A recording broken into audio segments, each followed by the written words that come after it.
Not a single day goes by when I don't see somebody bringing up the point that AWS is bad in UI, UX, and I need somebody to create a better AWS wrapper, like Vercel, all of these platforms, right? And I feel that this is actually wrong in the AI age, because everything that you want to do on AWS pretty much can be done by your agents if you're smart enough. So in this video, I want to show you my workflow on how I use AWS CLI and work with AI agents properly, and some tips that you can copy. All right, so this is the dreaded AWS account that everybody is scared of, but I want to simplify this for you. I'm not going to teach you how to use these different AWS services like EC2, S3, all of that. I'm going to give you a tutorial for you to use AWS carefully and cleanly with your AI agents. Now, step one of that is clicking over here inside the search menu and writing IAM, which is Identity Access Module. This AWS Identity Access Management is a feature that allows you to create very precise roles on what can access what resource, who can access what resource in your account. Now, once you are inside this IAM dashboard,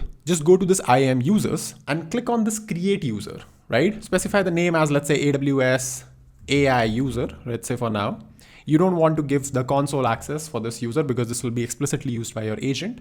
Click on next. Now over here, you're going to see this page, right? Add user to group, copy permissions, and attach policy directly. For now, just go ahead, click on this attach policies directly and click on this administrator access. Trust me, we're going to remove this policy soon. If you don't find this, you can just look for admin and you will just see this administrator access, right? Click on next and click on this create user. Now I'm not going to go ahead and create this user because I already have a user created. So I'm just going to cancel this for now, but you have to create the user. Now you have to click on the name of the user that is there. Go to the security credentials tab and create an access key. It's going to give you two identifier for this, right? First would be access ID, and then there would be like a secret access key, which you have to keep with yourself. Now, the next few things are actually very simple if you just follow along with me. Either open Codex in YOLO mode, or you can also open Cloud Code in dangerous permission mode. And the reason I'm saying this is because, you can just switch back to dangerous, or you can not open it in dangerous or YOLO mode and just review every command. But the core idea is this as follows. So you have to say that, hey, Codex, what I want to do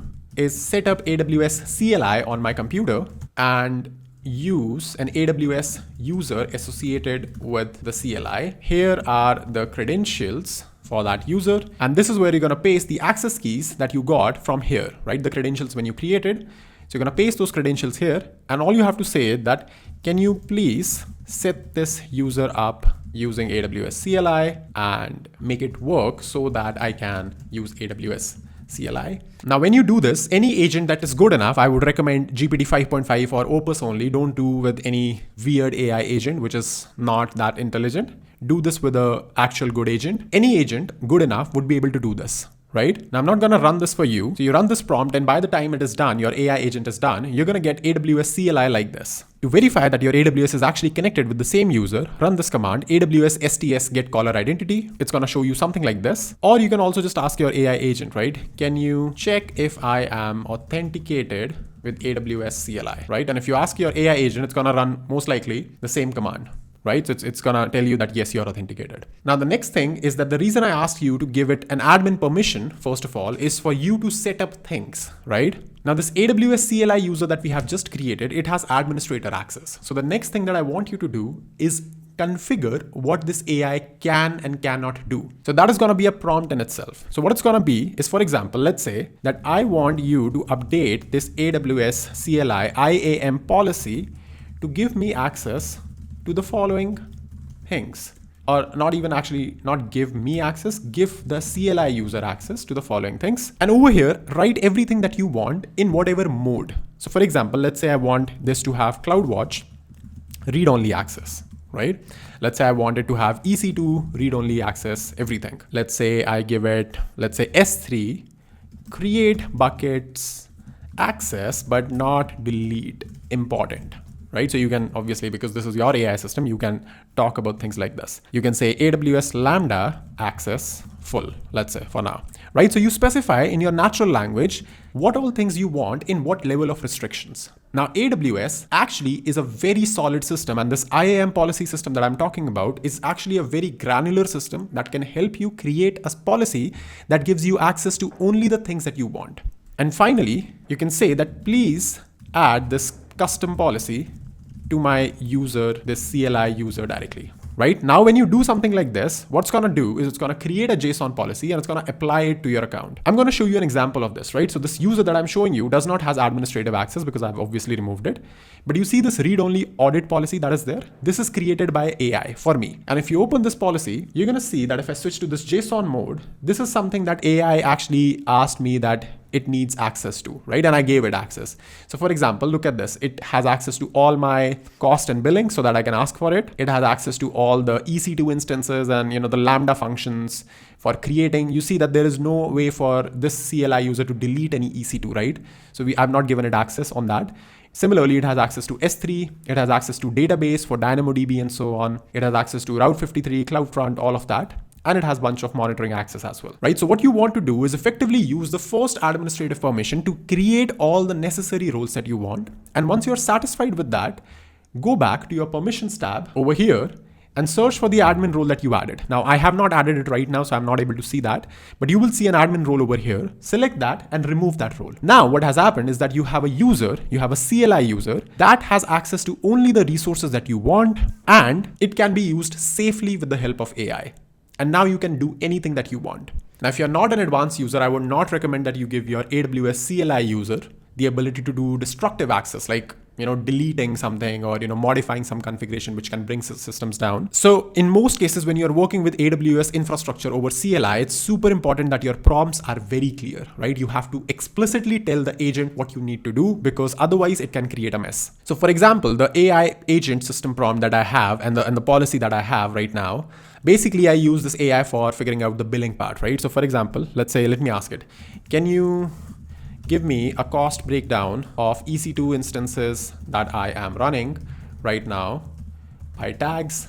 Also, I am live on YouTube right now, so I do not want you to give me anything exact, just approx values, as well as no exact service names. Just mask the data with stars, keeping enough visible so that I know. Use AWS CLI, of course, and use AWS tags as well that I have on every instance.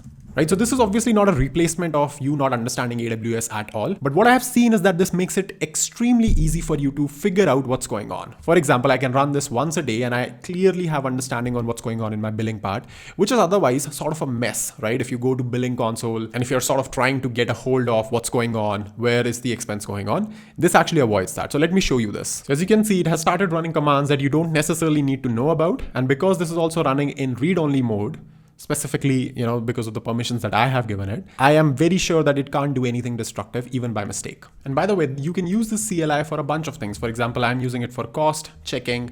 You can use it for provisioning resources as well. Again, depends on your level of comfort. My level of comfort generally is with read-only stuff, right? If there is anything write specific that I need, I would possibly give it a permission. So I would update the policy, I would run that, and I would just take away that permission again, right? So that is just me being a little bit careful. You can operate on YOLO mode. I would recommend not to do that. And if you are going with YOLO mode, which is basically, just giving write permissions to your AWS CLI, at least make sure that your prompts are absolutely fine and make sure that your write policies actually do not give the ability for AWS CLI to delete resources.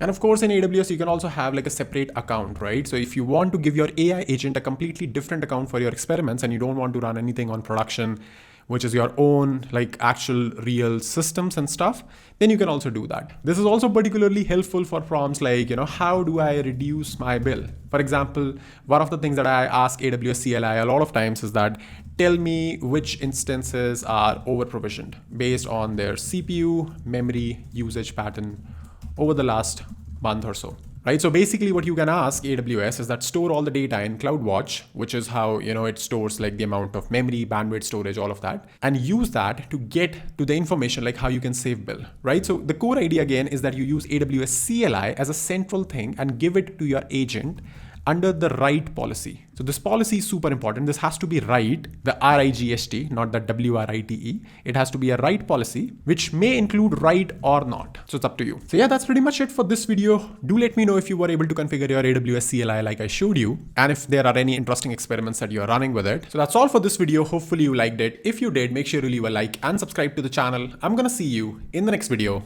very soon. If you're still watching, make sure you leave a comment, "I watched till the end," below to tell me that you were still here, and let me know what do you think about the video.